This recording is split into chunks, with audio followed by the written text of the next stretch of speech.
Hey there, welcome to episode 48 of the FFS Talk audio program. I am your host, Dan Hugo. We are recording this at just moments after 1 p.m. on Thursday, October 24, 2024. 2024, October 24, 24 October 2024. Say that 25 times fast. Today we will speak of a politically leaning notion, although not overly political.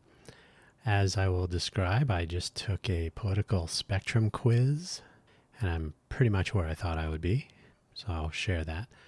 But election season is upon us, fast approaching the big day, unless you've opted in for the mail-in, absentee, perhaps provisional balloting. Either way, it's time to assume the position. It's actually I think it was an HBO show with Robert Wall. It was not intended to be completely accurate. A humorous take on some historical things, historical happenings, notions.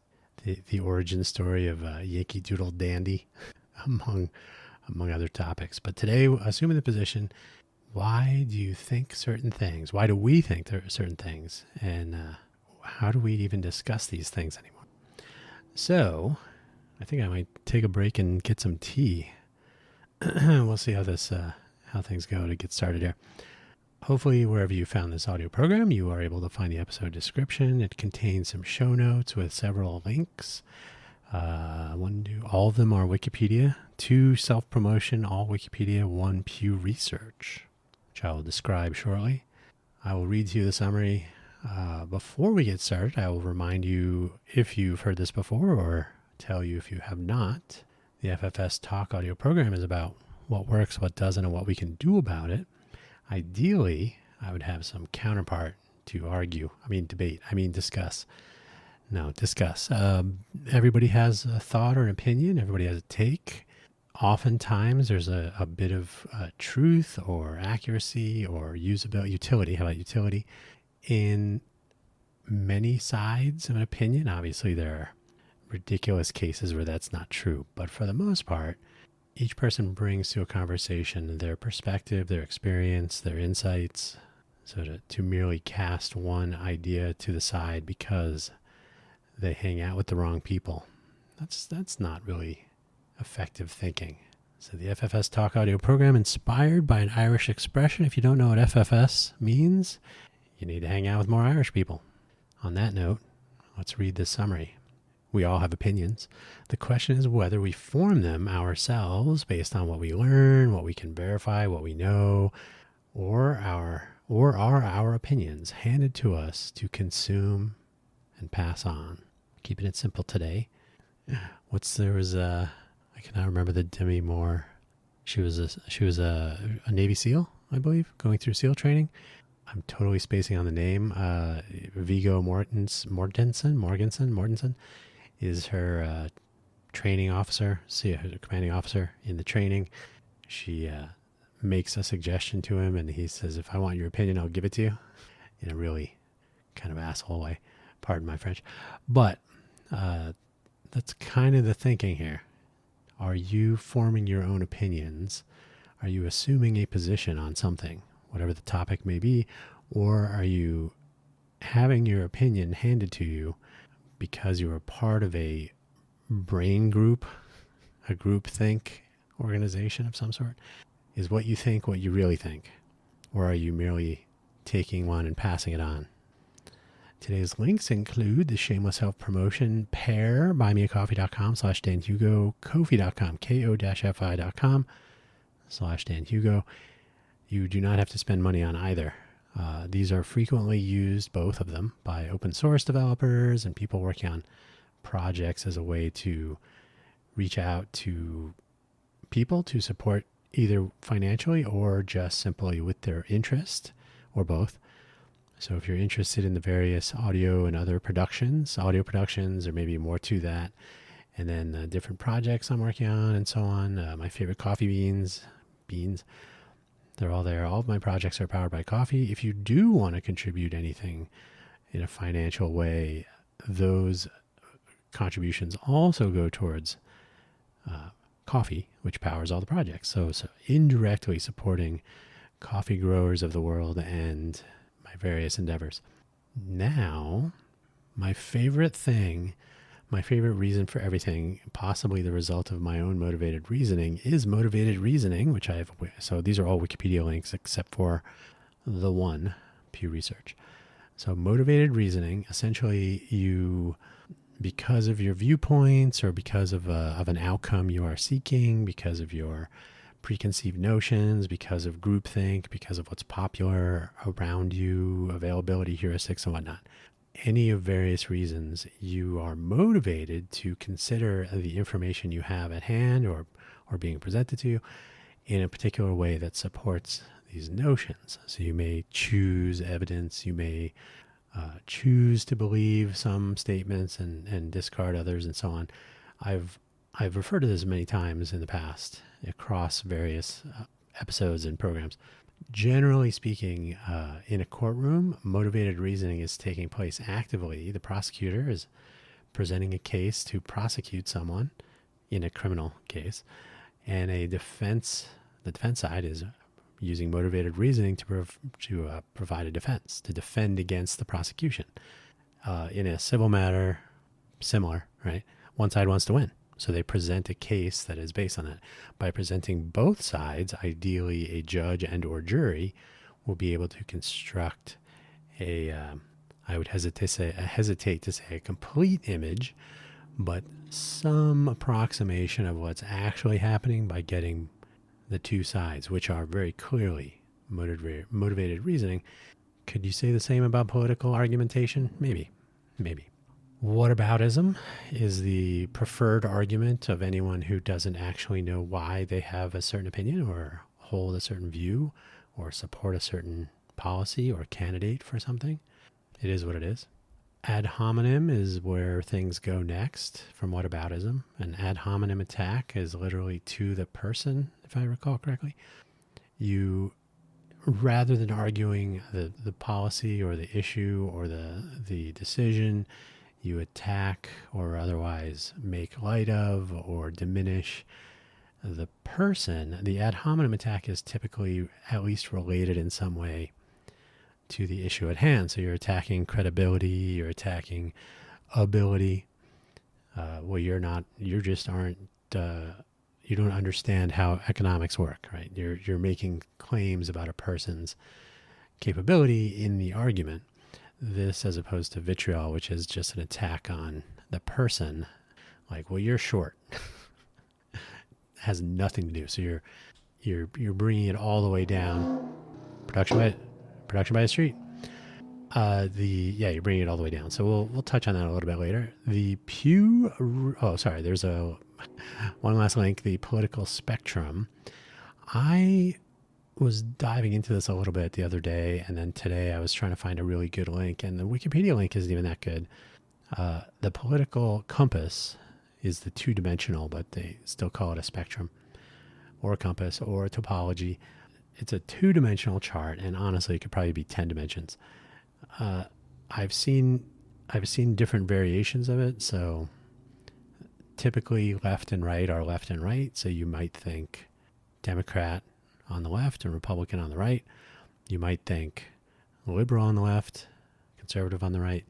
You might think just left on the left and right on the right. So there are variations of those. And then on the vertical axis, I've seen authoritarian and libertarian. I've seen dictatorial and democratic. I've seen fascist and libertarian. So the labeling is all over the place.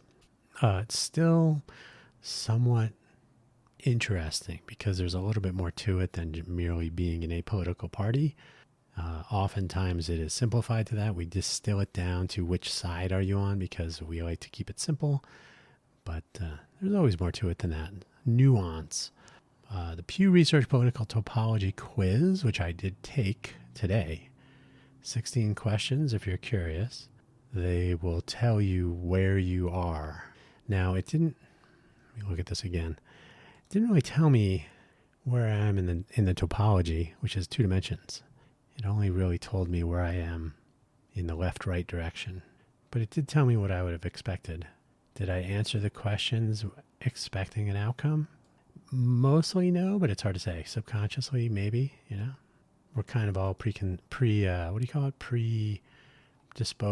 to a particular collection of opinions. So yeah, they only give you the two-dimensional. So it's not a great, but it's a start. I would like you to consider delving deeper. There are other quizzes out there that will do the two-directional. They'll tell you whether you're I'll tell you right now, I'm not fascistic. I'm not authoritarian. I would tend to be more libertarian, more democratic on the vertical axis. So not a huge curiosity for me, I suppose I could say. On the left, right, spoiler alert, I'm in the middle. I'm like right in the middle. But I'll get to that in a moment. Back to the notes. We have one last one, ranked choice or instant runoff voting, another Wikipedia page about that. Ranked choice itself is not like the instant, that's the way to go. It is an interesting thing to be aware of for the purposes of living Ranked choice doesn't really solve the spoiler problem. Some people think it would, but it kind of doesn't. Limiting the number of candidates possibly contributes to that, in my opinion. So if you, rather than whittling down through the primary process, one candidate for each political party, suppose there could be 2 or 3, and then other parties. So there's maybe more than 3 parties. Maybe there's 4. Maybe you got a Green and a Libertarian and a whatever, the Fascist Party, whatever it's going to be. You have a collection so that voting can actually, and through something like ranked choice, you could literally say, well, I'm more a fan of the Democrat, but I also kind of like the Green or the Libertarian, whatever. You pick 2 or 3 candidates in the order that you would be interested in supporting them, and that way you don't split the vote as easily. Again, it's not a spoiler fix, but it does offer some opportunities to have more than just 2 candidates in a usable way. And I think the 2-party system, and we always have to remember that the Republican and Democratic national committees, Democratic National Committee, is it Democrat or Democratic? I think it's Democratic. Let's see what does the internet tell us? DNC, Democratic National Committee, and the Republican National Committee. These are businesses. They bring in a lot of money and they spend a lot of money, and they really want their candidate to win, or their candidates, and so that they can continue to make a lot of money, pay a lot of money, and be proactive members of the economy of the certain few. So I think Washington had it right. You can look up George Washington's statement on political parties from way, way, way back in the day. He was officially unaffiliated.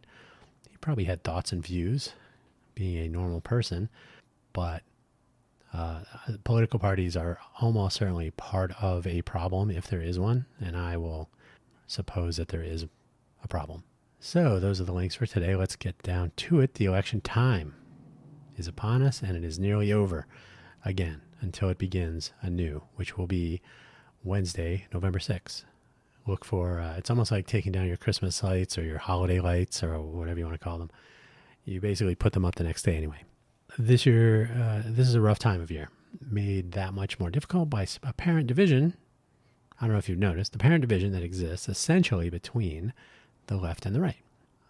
It's hard to say. Now, if we were going to do the authoritarian on the vertical, so authoritarian at the top and libertarian or maybe democratic, so not authoritarian at the bottom, it seems like on the right there are more people moving upward along that, favoring the authoritarian,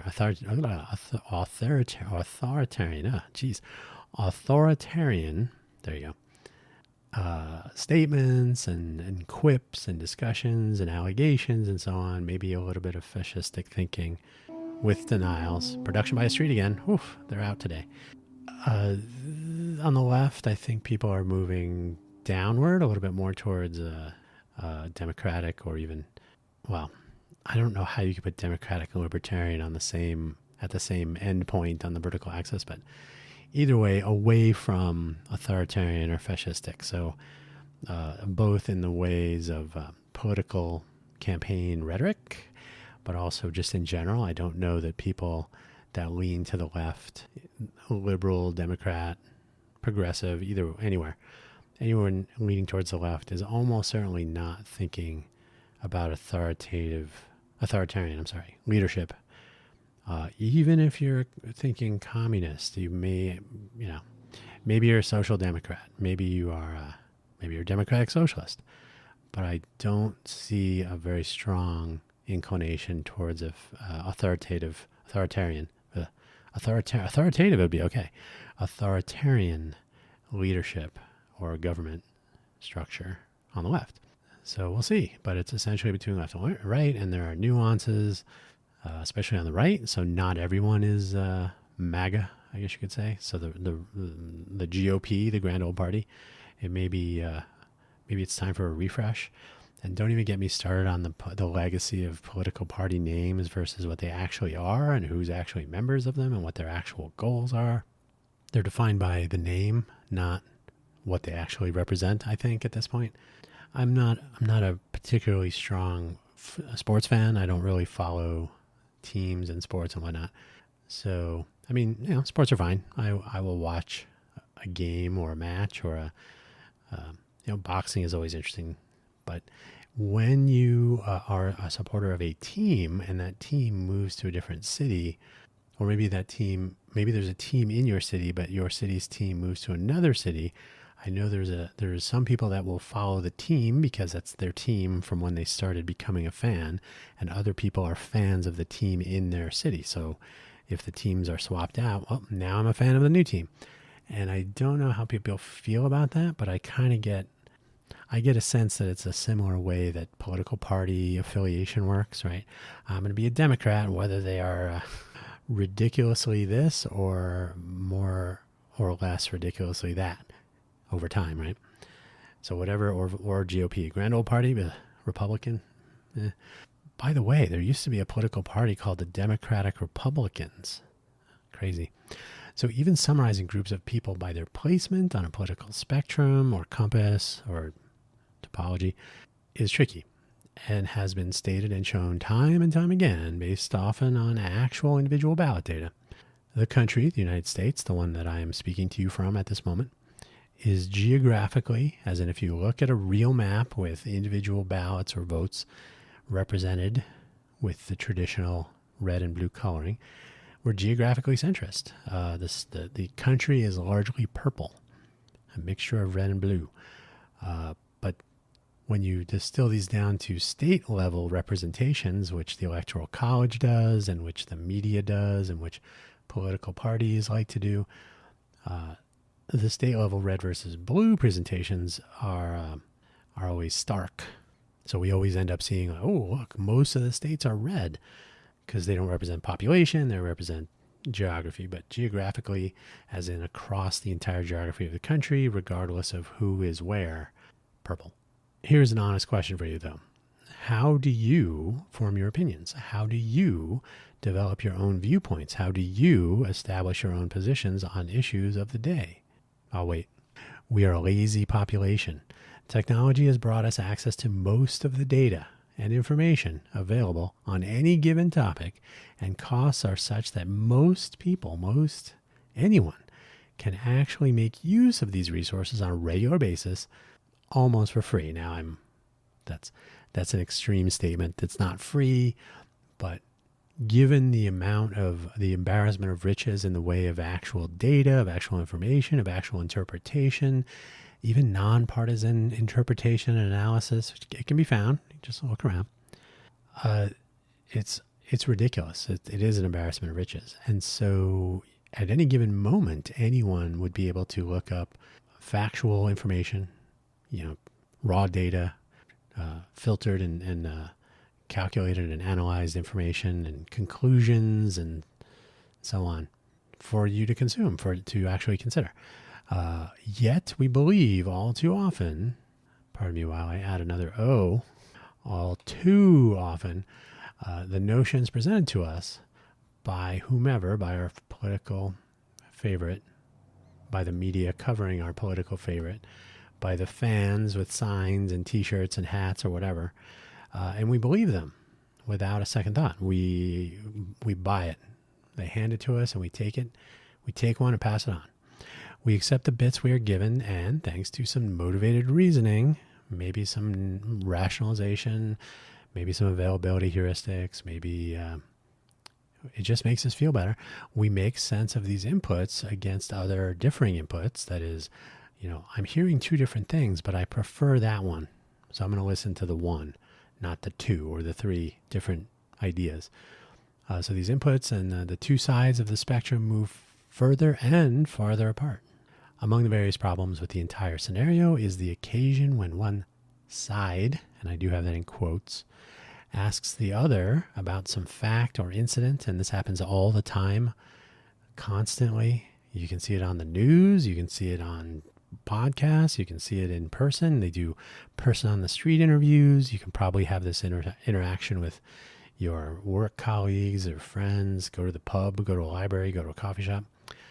You ask someone about, what do you think of this? What do you think of the economy? What do you think of the FEMA response to Helene?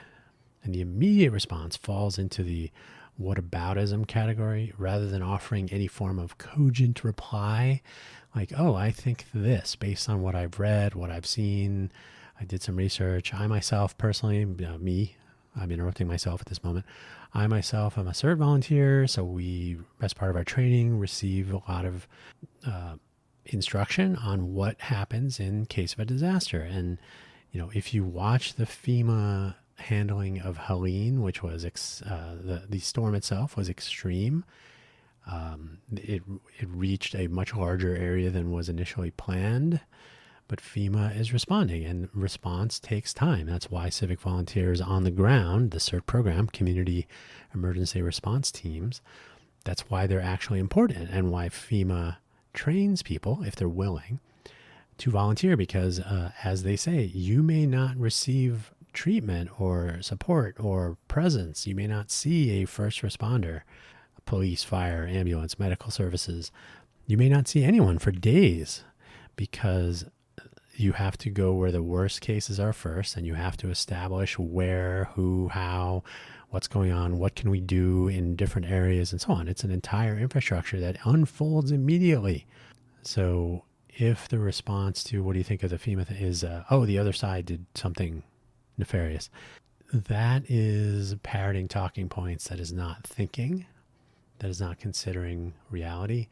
And the others, both sides probably have some view of the other that's based on rhetoric and political silliness rather than actually finding out. I will almost guarantee you, if you speak to someone who's been through a CERT training program, a real first responder, someone who's actually doing this stuff, I've come across people who do search and rescue and other, disaster, not disaster recovery, but disaster management, emergency management. I have to think, I've not asked them today, but I have to think they're shaking their heads like, it doesn't even matter what the reality is. The reality is real. It's based on training and planning and incident response organization and infrastructure and actual tangible goods and recovery services and an immediate needs funds and all this stuff, and everything that's in place gets diminished by rhetoric with an agenda. So it's unfortunate. Rather than offering any form of cogent reply, though, it's this immediate accusation that says, I'm not going to discuss the topic, I'm going to discuss the sides. And this is problematic, I think. I think we can agree on that. Can we? Can we agree on that? I'm going to have some water. Hang on a second. So how do we pick a side? The political spectrum is really a political compass, as I've suggested, or what your geometry teacher would call a political plane. So two-dimensional. We already kind of went over some of the axes. They take on different labels, so in different variations of the political compass. I saw it all manner. Sometimes they're in colors, sometimes it's just black and white, sometimes it's literally labeled a left and right, but other times a little bit more opinionated. You'll see some examples where they plot famous political leaders from different countries to indicate some sort of relative examples. It's just another thing to kind of judge. They're not really absolute, so it's difficult to take a relative representation of how you think compared to others and place it on an absolute two-dimensional chart.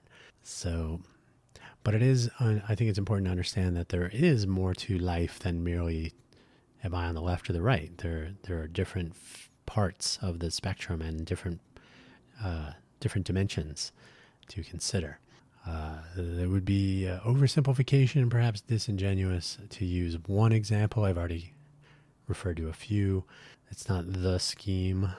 Totally depends. But one scheme is liberal and conservative, like I said, or left and right. The vertical, I've literally seen authoritarian at the top and democratic on the bottom, or I've seen fascist and libertarian, which is like, well, okay, sure. Honestly, I think there's more than two dimensions. It could probably get more complicated and more nuanced. The Pew test that I took was only 16 questions, and it really only does left and right. Pretty much I'm in the center, which I knew. I prefer to make decisions based on the issue. So in some cases, you might think, oh, you're on the same side as Donald Trump. In other issues, you might think, oh, you're to the left of Kamala and Tim. Kamala. Did I say Kamala? Whatever. I've said her name both ways for forever. Kamala and Tim Tim, I believe, is to the left of Kamala, and I'm occasionally to the left of Tim, occasionally to the right of the right. So it really depends on the issue at hand, and I also try to consider how issues fit together. It's really difficult to be pro one thing that is anti one thing that is destructive to something you are pro, if that makes sense. So I'm anti-fire department, but pro-fire safety, right? Something like that, right? Like that just doesn't make sense. So making sense of different viewpoints and different opinions and how policies fit together and how they may be impacting other policies and so on. It's actually important to think about. And sometimes people listen to an agenda as it is presented to them and they accept it, and then they argue in favor of their side of it. And their arguments are not based on sensibility. They're based on arguing, really, to be honest. I do a lot of reading. A lot. I do tend to start off with what I know based on what I've read and so on. And I see what people are saying on either side. So I do consume media on both sides, if there are only two. Though to be honest, I do find the real ideological media, like the Fox News and the MSNBC, CNN, New York Times, although ironically these sides are tending to favor an unexpected candidate in the presidential race that I would not have thought, the way they cover them and the amount of slack, the amount of leeway that is given. And I think that maybe what we're seeing there is profit motive for advertising and viewership. It's unfortunate. The New York Times, kind of all over the place. But I do consume media on, I'll say, many sides, if we want to keep it simple like that. But I think the ideological media, including some YouTubers who are, extremely obviously leaning in one direction or another, they tend to be extremely repetitive, very simplistic, a lot of whataboutism, pearl clutching, like, oh my God, I can't believe he or she said this or that. It's sort of a waste of time. It only feeds the dopamine. It's a confirmation bias. That's what I thought. And I don't find it particularly useful. It's biased, of course, so that doesn't help. And this goes for Dems and the GOP or the MAGA, whoever. And the subtlety of the right does seem to be how extreme. So the MAGA folks, I believe, would be more towards the authoritarian or fascistic side of the vertical, so they'd go up, whereas the traditional GOP, if a GOP leaning person, if a right leaning person were really about smaller government, they would almost certainly tend to favor a less authoritarian, not necessarily all the way to democratic or libertarian. They may prefer a small government with less representation and thus less flexibility and thus a less tendency to spend money or to grow or to add more government. So So I can see a case where a traditional Reagan Republican would be a little bit more centered on the vertical. I'm probably more, -5 towards libertarian and or democratic. And again, I'm not sure about that, but you'll find various different versions of the compass if you search around for it. Personally, I prefer to start with the what I know component. So I have a starting point. I have initial conditions based on lived experience and things I've read about and things I've experienced, lived experience. So all of those things as a starting point, and I consider what I'm hearing and what I'm being shown and told and so on. Find out what the word is on the street, like what are other people saying, what is the buzz from a few different angles if possible, and then do some more reading and see if I can't resolve any deltas for myself. So I have, I will get into this I have two different examples that I'll tack on. Try not to make this overly political because I really don't want to, because I'm in the center. But I think the economy is doing okay, although gouging is causing huge trouble. So I don't put everything under an inflation umbrella with Harris written on it, right? The Biden-Harris, or really just the Biden economy. The Biden economy, the president really only, the interactions with the Fed chairperson may or may not be doing a great job. I mean, a little bit slow, but be cautious. Cautious is the word. But the fact is, the economy is generally okay. It's the gouging, and that's why I'm a fan of Lena Khan. So in the Lena Khan case, I maybe would favor a little bit of a autocratic slamming a fist down on a table and telling big companies to stop gouging people and to stop taking advantage of consumers, stop making billionaires rich, right? So that's a particular issue where I'm probably not in the center, and that's totally fine. There you go. Because one side does not fit all.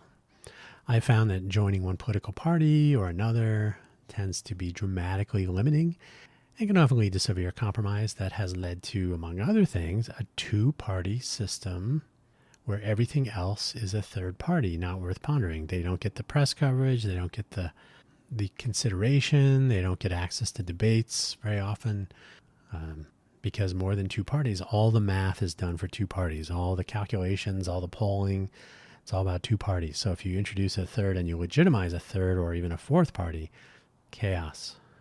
What's with all this choice? Next you'll be going to Baskin Robbins and asking for more than one or two scoops. That's crazy. If all or nothing, you need to accept the policies and positions of your party's candidate, whether they make sense or not, whether you agree completely or not, because you are all in on that party, and you certainly can't stray. Some people have like an emotional attachment to their political party. I'm a lifelong Democrat. Well, the Democrats are not really the same Democrats that you were. They've moved to the right or to the left, it's up or down or whatever. So I think tying oneself, and that was the sports team analogy, tying yourself to the name, the party, because you believe that that is the thing that you are a part of, does not necessarily mean that that thing or the party is where you left it or where you last saw it. I don't want to mix up left and right. And you'll hear people announcing to the world, I'm important and I'm leaving the left. I'm leaving the right. The left has left me. The right has left me, because that's what matters. I'm no longer a part of that club. And that's unfortunate, because I hope the world is a little bit more nuanced than red or blue. Once we have our side, human nature says that we're going to stick with it. We want to defend our own position. We don't want to admit that we were incorrect, that we were wrong, that we went with the wrong team. Not everybody can be a Cubs fan, or right? Like, we don't always have to win. So it becomes like a personal pride thing, and then a tribalism thing. You want to be in the winning team, the winning group. You want to dominate. Occasionally that can go in bad directions, excessive directions. Disagreement should be a debate. It should be arguing for the sake of better outcomes, better ideas, better plans, better policies. But it becomes adversarial all too quickly.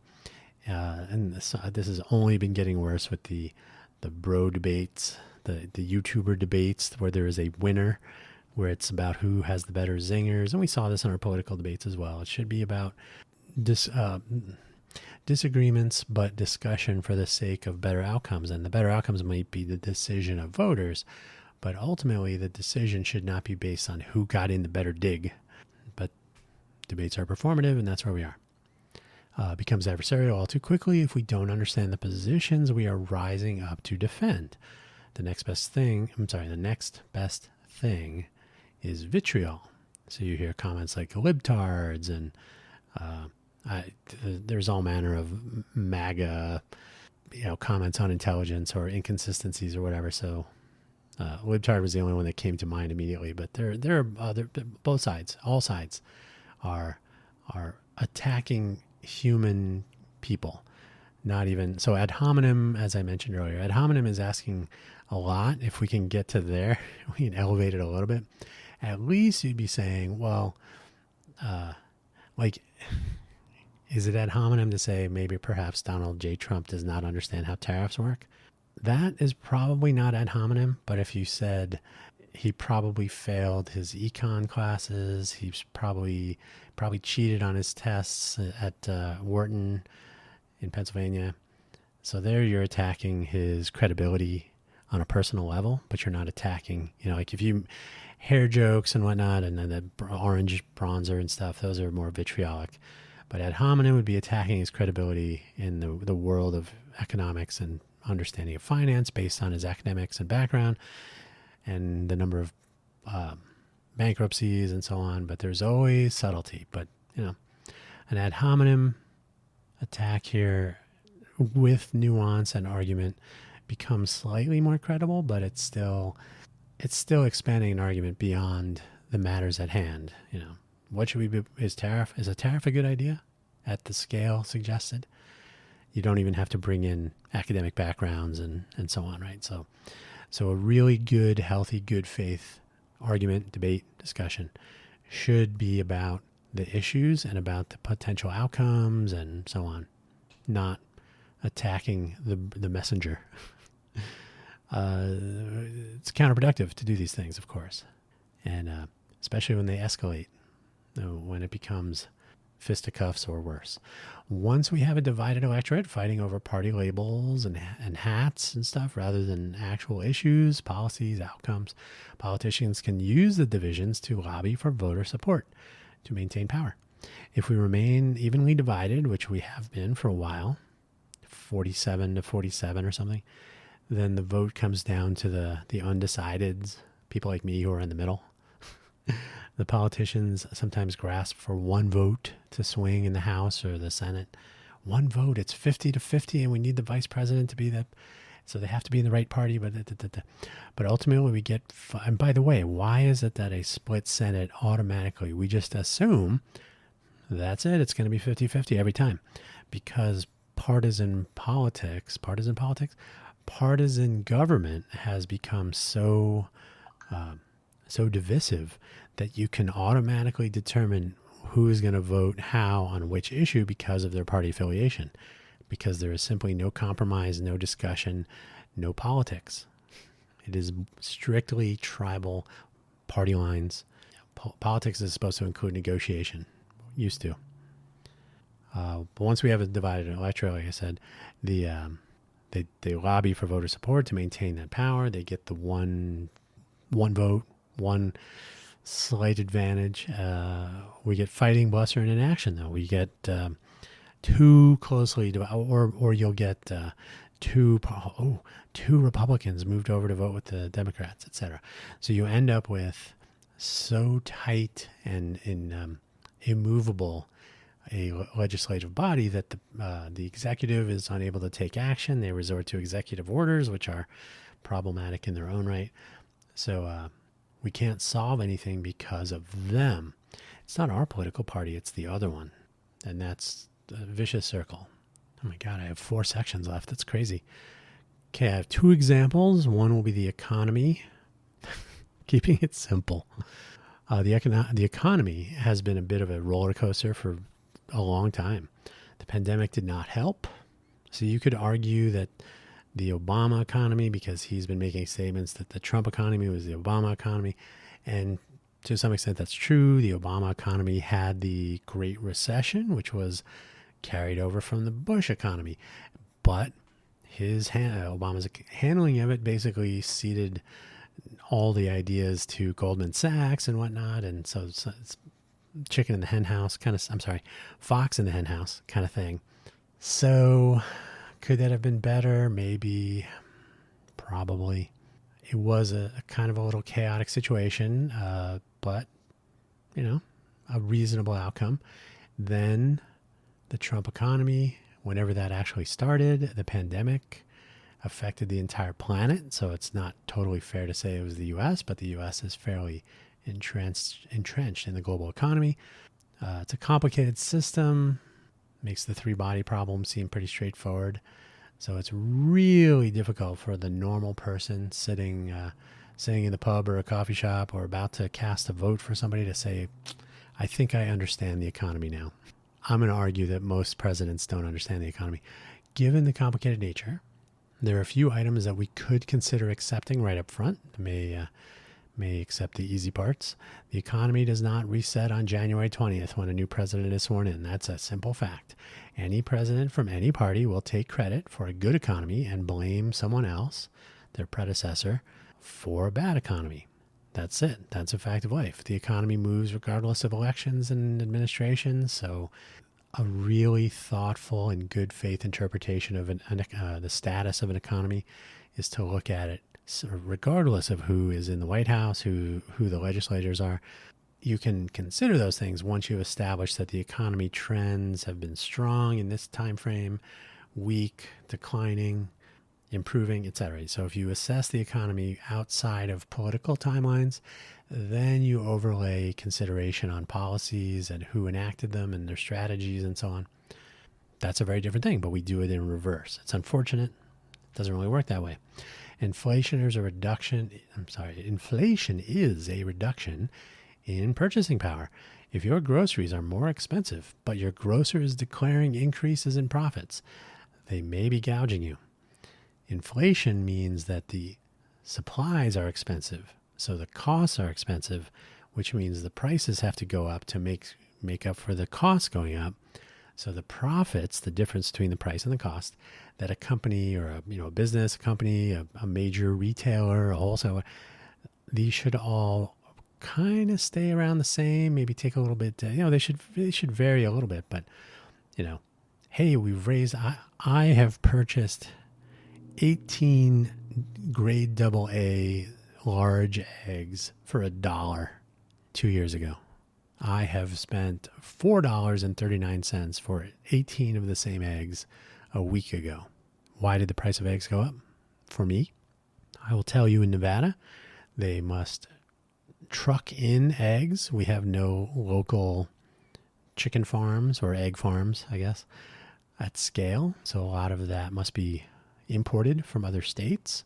So transportation costs and overhead and so on. However, at the same time, the store at which I purchased these is a Kroger store, a Smith's Grocery.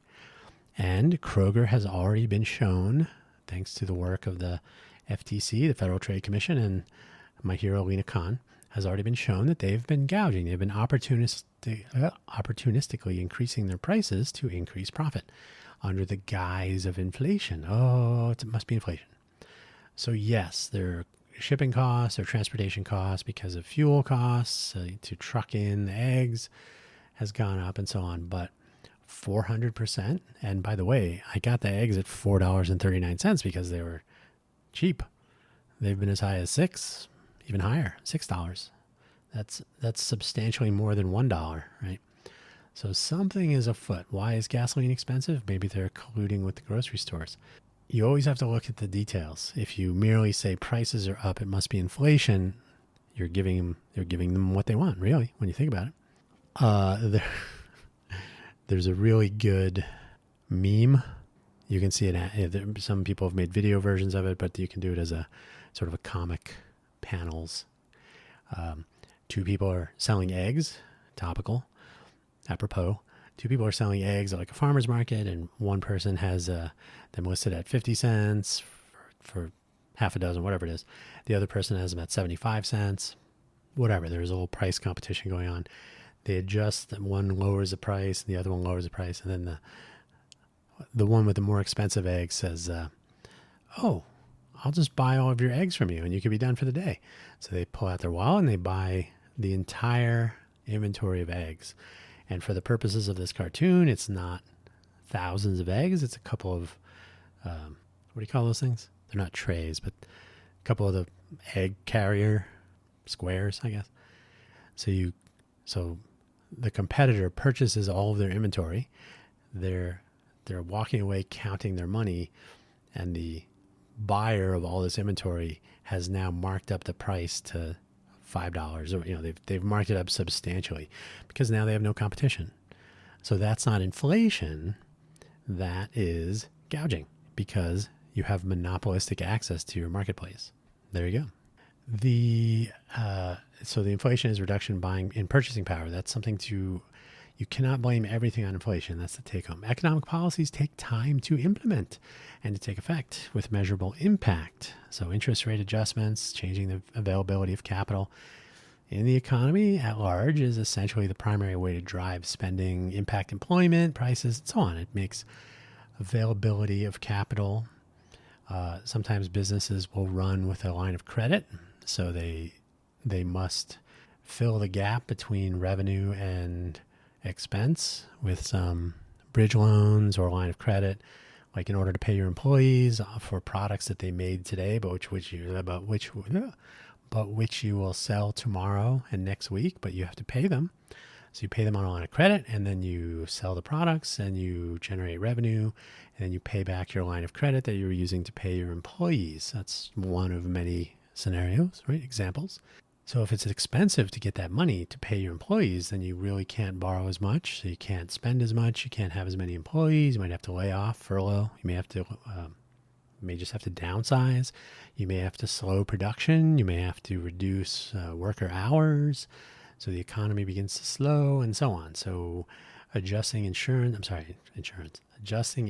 rates is essentially the big knob that you can use to tune behaviors. You have things like tariffs, which are not generally great, but it can be used strategically. They are not a hammer. They are probably more useful as what do you call it? Like eyeglass screwdrivers, right? Like teeny tiny precision adjustments. The big one is the interest rates, whether they go up and down a point or a quarter point or 10 basis points or whatever it is. That will ripple through. It will determine whether bonds or stocks are a better long-term investment. It will determine things like lines of credit. It will determine the ease with which someone might get a car loan or a mortgage, a house loan.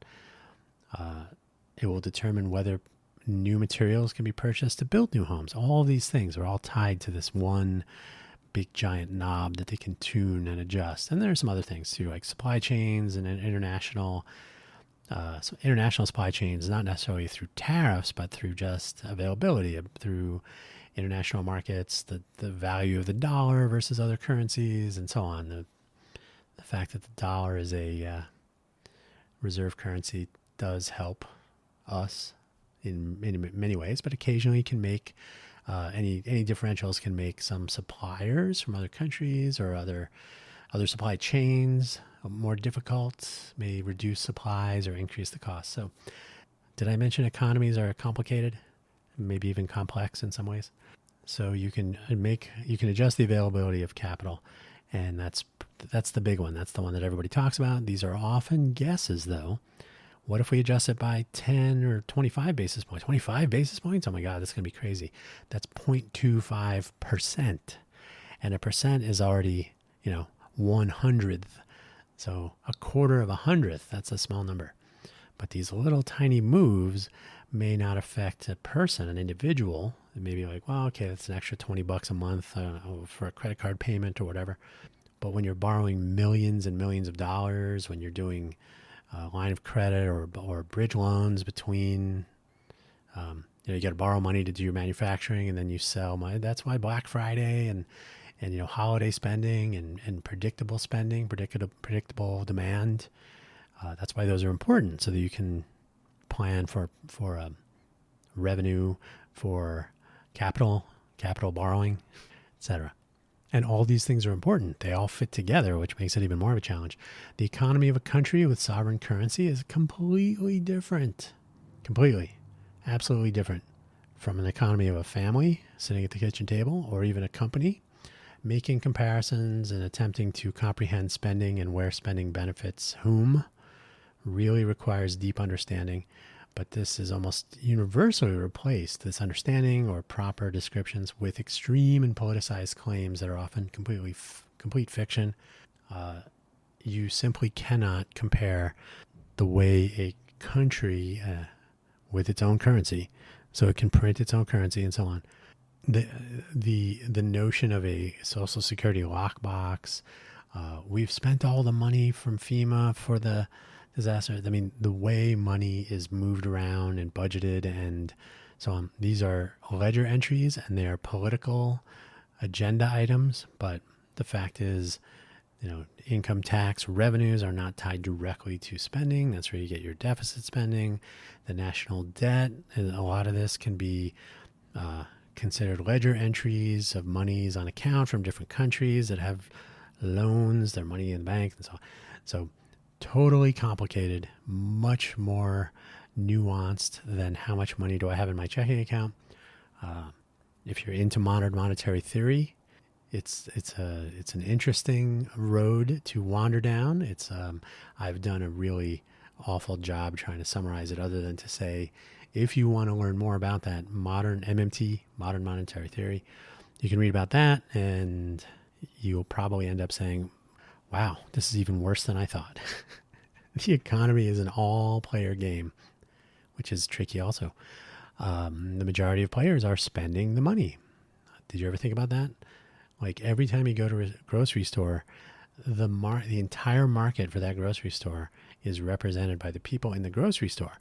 So when they say, here's the price of milk, everyone in the grocery store could say, maybe not. I will give you I'll give you $1 for these 18 eggs. If everyone in the store said that, now we're negotiating. So if you have the buyers aware of their role in the economy, simply paying the market rates for things is not always necessary. The secret power that we all have is to not purchase items that are priced according to greed rather than mere profit, right? Profitability is part of capitalism. It's how you're able to reinvest and hire new people and get new products and have some money so that you don't have to borrow money at whatever interest rate to bridge between revenue and revenue and paying the bills and all that. I myself have reduced my own grocery spend by about 50% over the last 3 months, merely by deciding I'm not going to spend money at Kroger, because Kroger is a known gouging big corporation, and they're going to exercise some of that power to acquire Albertsons, and everything gets worse and all that. And I don't need to tell you this, but Lena Khan is on our side. Screw that noise. Why give my money to Kroger? So I've reduced my grocery spend. I haven't spent it somewhere else. I've just reduced spending. Like, I don't really need to buy those things. I'll just buy less. So 50% reduction. If every single person that shopped at any Kroger store could do something similar, 25 to 50% over the course of 3 months or 1 month, that would get people's attention. The people that sit in boardrooms saying, can we charge $10 for 18 eggs? So the power a population has in the economy is often overlooked just because they spend their time bickering.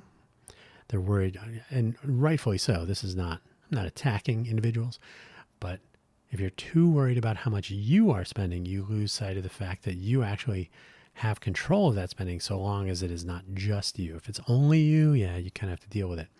But if everyone said, these eggs are too expensive, don't talk to the media, don't post on Reddit or Twitter, don't buy eggs. And you've seen the walkout style, don't buy airline tickets, don't buy milk, don't buy. If everyone said, okay, on Tuesdays, no shopping at Smith's, no shopping at Fry's, no shopping at any Kroger store anywhere. Tuesday, empty. You would get their attention. and price discussions and price adjustments and so on. But bickering, arguing, not seeing the light, if you will, kills that potential. It weakens the power that the buyers in an economy have. On the one hand, let's talk about immigration for a second. Let's keep it equally simple. On the one hand, this is a passionate issue with strong emotions, sometimes unexpected emotions. And generally speaking, it is fraught. It is not a topic you should wade into. You know, when they say at a pub, we don't talk politics or religion, they should also include immigration. As a country of immigrants, though, I myself am both sides of my family, not at the same time, but they're not first generation, but a couple generations back, they immigrated to this country from elsewhere, from Europe. As a country of immigrants, though, the United States has been historically uncomfortable with the idea, strangely enough. Enjoying so much distance, we're pretty far away from Europe and Asia. We have these big giant oceans. And then we have two largely friendly borders on an unmistakable economic and cultural benefit, or leading to unmistakable economic and cultural benefit found in our melting pot over time. So people entering the United States from other places, becoming a part of the United States population, acclimating the melting pot, the big melting pot, ultimately good, but causes discomfort. And so the southern border gets a lot of attention. A lot of problems are caused by people entering legally, sometimes by air. So they're not even encountering the border. They're landing at an airport. So there's always more to the detail. The details, the devil, they know each other. By politicizing every aspect of border controls, border protections, claims about border crossings, the always approaching caravan of unsavory characters, there's always thousands of them coming. We make a challenging situation with wide-reaching implications an all-or-nothing hot potato. Shut the border. Nope, we need it. But we're letting in too many of this, so we're not doing it. Like 99.9% of people that are in this argument are not located at the border doing the daily work that needs to be done. So we have to rely on stories, anecdotes, politically motivated palaver. Which numbers are real? Which trends are accurate? Which outcomes of asylum claims, deportations, and other processes are positive? How often exactly are they negative? Right? Like how many good things come of immigration and the asylum process and the eventual the Dreamers scenario, the eventual green card for some people, the entire process of becoming a U.S. citizen on immigrating, quote unquote, legally. And I honestly don't even know what legally means anymore. But there are these various processes. It's very easy to demonize individuals and groups and to claim that everybody's illegal and we should deport everyone and so on. And there is one political party leaning more in that direction, but we don't need to really go into that too deeply. The devil is in the details, as always, and getting to those details takes time and effort. It's easier to believe your favorite political candidate with no motivation to craft a tale, surely. They're totally fact-based, honest summaries of situations regarding immigration and activity at the border. No reason to worry. The borders are far away. So we are all subjected to anecdotes from those who have been there with photos taken of this or that. From when and where exactly, never really completely sure, and those always get debunked eventually. This was actually a picture from 20 years ago. This is a hot button issue and a hot potato at the same time. So any inflammatory narrative will work just about every single time. Our economy benefits from an immigrant population joining our workforce. Some of the more successful entrepreneurs in the United States are immigrants, or were. I think are you an immigrant still after a long time? I don't know. And some of the worst criminals in our country are homegrown, putting the full power of the constitutional protections to their own uses, to the detriment and damage and worse of others. So it's not merely immigrants committing orders of magnitudes more crimes than people who are born and raised here in the United States. There is a comedian of old. His name was Yakov Smirnoff, and he had a Russian-ish accent. I'm sure someone who better knows these things would say exactly where his accent was from. I will not try to reproduce it, but to say that he had a bit, he would usually end his comic routines along the lines of, in my country, you cannot move there and become Russian. You cannot move to another country and become a part of that country, but in America, you can move to America and become an American. And he always found that to be noteworthy for comedy or otherwise. And that's generally true as a country of immigrants. We have always prided ourselves to one degree or another on the melting pot nature of the country. So it's tricky to argue overnight or so quickly that it turns out it's all bad. So my own positions on these. So this was basically some background, the basis on which I would form my opinion and develop my own positions. On the economy, it is improving. That's just a fact of life. It was down because of pandemics and pandemic. I think there was only one. And lockdowns and stuff. I'm intrigued by modern monetary policy, like I said. I'm concerned about the national debt, of course. Maintaining demand for the U.S. dollar on the global stage is important. That gives the U.S. dollar some stability and value as far as international trade and so on. And I know for a fact that attributing an entire economy to one holder of the office of president is completely ridiculous. So anytime anyone says the Biden economy, the Trump economy, the Obama economy, those are kindergarten level simplifications. Congress controls the purse strings by design. That's why Article 1 is for the legislature. Article 2 is the executive. Congress controls money, and the economy moves on its own timeline with leads and lags, regardless of who is sitting in the White House. So you gotta look at the economy and then see who did what, who was sitting where, which policies, which votes, which values of interest rates, which global scenarios, supply chains, and geopolitical strife, and so on. So my own position, the economy has been improving and it has potential to continue to improve. Pointing of fingers and blaming for things that happened years ago only makes it bad for the people pointing the fingers. As the saying goes, when you point a finger at you, you point 3 back at yourself. On immigration, our population and demographics make immigrant additions to our numbers fairly important. There is a net benefit, and generally speaking, immigration enriches our country.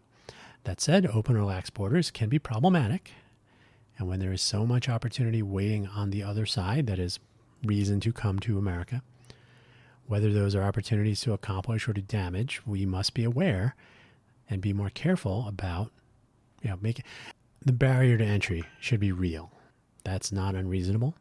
There's no need to be vitriolic towards potential immigrants.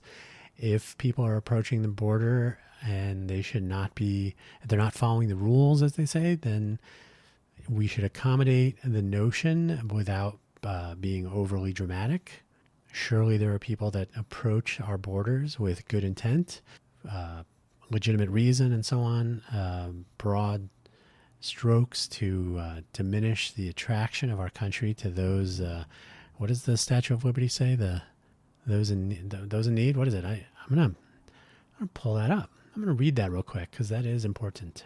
Statue of Liberty plaque. Is that what it is? What does the plaque say? Give me your tired, your poor, your huddled masses yearning to breathe free, the wretched refuse of your teeming shore. Send these, the homeless, tempest-tossed, to me. I lift my lamb beside the golden door.